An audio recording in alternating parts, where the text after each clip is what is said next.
सवेरे सवेरे ना मेरी वालदा, आपको पता है देहातों में सामने भैंसें रखी होती थी, तो अम्मा जी यानी वो सवेरे उठ के दूध रिड़क के और फिर वो जब मुसल्ला बिछाती थी, तब मैं समझता था कि ये तकल्लुफात हैं, क्योंकि जब बंदा पढ़ देता है ना फिर उसे गुंजाइशों का भी पता चल जाता है।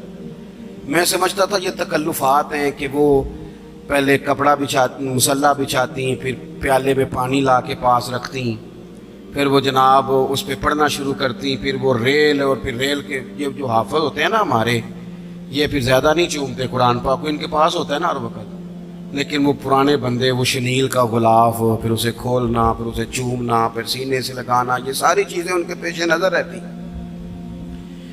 अम्मा जी ना वो नमाज पढ़ के कुरान पाक के कोई दो एक रुकू पढ़ के फिर आवाज़ देती, वो तुसी अजे भी सुते हो, मैं दुध भी रिड़क लिया, नमाज भी पढ़ ली, सबक भी पढ़ लिया, उठ जाओ ना, अब तो टाइम थोड़ा रह गया नमाज का। ये आप यकीन करें, मेरे से बुजुर्ग नाराज ना हो जाएं, लेकिन बच्चों को नमाज की तकरीर ना सुनाओ कि पुत्र नमाज पढ़नी चाहिए, ना तकरीर ना सुनाओ। तकरीरें बाहर चलती हैं, घर में नहीं चलती, घर में अमल चलता है। बच्चों के सामने नमाज पढ़ो, बच्चों के सामने कुरान पाक पढ़ो, अपनी औलाद को आदी करो किताब और सुन्नत का। सारा दिन गप्पें, सारा दिन बातें, घर में भी तबसरे, टेलीफोन पे गपशप, इसने तो नफ्सियाती कमजोरी पैदा कर दी है कौम। अपने घर के अंदर चलन पैदा करें, कुरान पाक से प्यार हो। वो एक दफा ना ये जिला शेखुपुरा के किसी गांव में एक आड़ती था, ये मंडी में आड़त, वो पुरानी बात है पाकिस्तान बनने से पहले की। वो सादा सा बंदा था, दाढ़ी रखी थी, 5 वक्त नमाज पढ़ता था, तो फौत हो गया, आड़त करता था, तो उसकी कब्र से खुशबू आने लग गई। इतने कभी किसी पीर की कब्र चौंदी तो फिर कोई मुंडिया ने बटत करनी सी पीरां दिया ने, फिर तो कमाल हो जाना था। अल्लाह खैर फरमाए, इल्ला माशाअल्लाह। फिर कोई कहानी, कोई करामत इधर उधर से जोड़ जाड़ के भी लोग बना लेते हैं, लेकिन वो सादा आदमी था, कब्र से खुशबू आने लग गई, शोर पड़ गया, लोग जमा हो गए। बंदे ना आहिस्ता आहिस्ता वो इद्दत ख़त्म हुई तो उसकी खातून से कहने लगे कि मसलन अंगूठा छाप बंदा था, साइन भी नहीं करने आते, कब्र से खुशबू, आखिर कोई तो अमल होगा। कहने लगी उसे ना कुरान पाक से बड़ा प्यार था, पढ़ा हुआ नहीं था, तो हर रोज वुजू करके ना दिन में 2 वक्त कुरान पाक खोलता और फिर उस पे लाइनों पे उंगलियां रख रख के चलाता, रो के कहता मालका गलती हो गई है, मैनू पढ़ना चाहिए सी।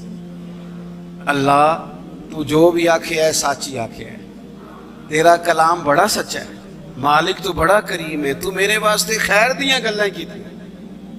कहते वो कुरान पाक से बड़ा प्यार करता था, बीमारी, तंदुरुस्ती, सफर, हाजर, कुरान से बड़ा प्यार किया। लोग समझ गए यही तो वजह है कि कब्र की मिट्टी से भी खुशबू आ रही है। अच्छा, मैं बाज़ जगहों पे मुझे ज़िंदगी में ऐसे भी तजर्बात हुए कि यार ये अल्लाह की किताब है।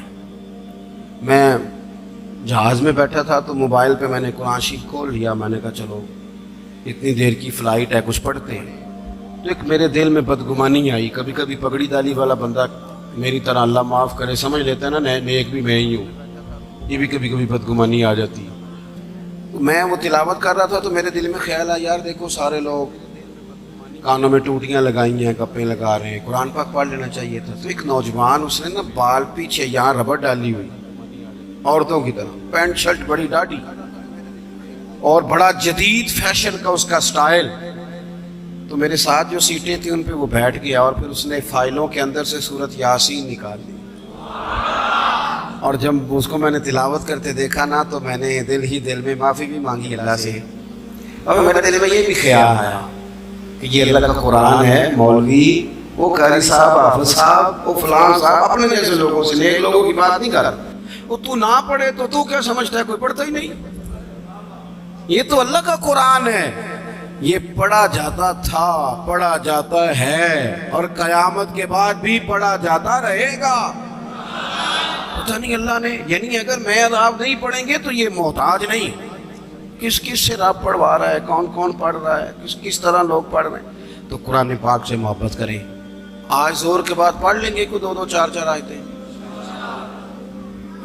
چلو میں کدوں آکے ہاتھ کھڑے کرو یا قسم چکو تسی نیت بھی نہیں پہ کر دے. تھوڑا سا پڑھ لیں گے انشاءاللہ تعالی.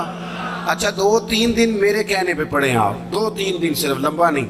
میرا یہ تجربہ ہے, جو بندہ صبح صرف 2 دن الارم سے اٹھے نا نماز کے لیے فجر میں, 30